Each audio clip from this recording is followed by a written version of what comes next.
একদিন স্বর্গের অপ্সরা নাচ করছিল, কিন্তু স্বর্গের অপ্সরা নাচ কারোর ভালো লাগলো না। তাই তাকে হঠাৎ থামিয়ে দেওয়া হলো আর বলা হলো তোমাকে মর্তলোকে পাঠিয়ে দেওয়া হবে, তোমার নাচ একদম ভালো হচ্ছে না। সেই অপ্সরা মর্তলোকে আসার পর তো পুরোই অবাক, সবকিছু দেখে তার যেন অদ্ভুত লাগে। সে হঠাৎ দেখে একটা মেয়েকে গোল গোল কি একটা খাচ্ছে। অপ্সরা অবাক হয়ে তাকে জিজ্ঞাসা করে, হে সখী, তুমি এটা কি খাচ্ছ?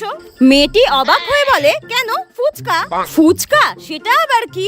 মেয়েটি অবাক হয়ে বলে, পাগল নাকি, আজকালকার দিনে ফুচকা খেতে জানে না, এরকম পাগল আছে নাকি? মেয়েটি অপ্সরাকে তো খুবই ঝাড়লো আর বলল, ফুচকা খাওয়ার সময় যত সব ডিস্টার্ব করতে চলে আসে, জানতো জান, বলে এইভাবে তাড়িয়ে দিল অপ্সরাকে। আর অপ্সরাও কিছু না বুঝতে পেরে চলে যায়। অপ্সরা মর্তে ঘোরাঘুরি করতে করতে হঠাৎ দেখে কিছু লোক নাক দিয়ে মুখ দিয়ে ধোঁয়া বের করছে, আর সেটা দেখে তো অপ্সরা একদমই অবাক। তারপর কিছু লোক তাকে জিজ্ঞাসা করে সে কে, আর সে বলে, আমি তো স্বর্গের অপ্সরা। এই কথাটা শুনে তো ওখানকার লোকেরা অপ্সরাকে পচা ডিম, পচা টমেটো ছুঁড়ে মারতে থাকে, আর অপ্সরা ব্যথা পেয়ে কান্নাকাটি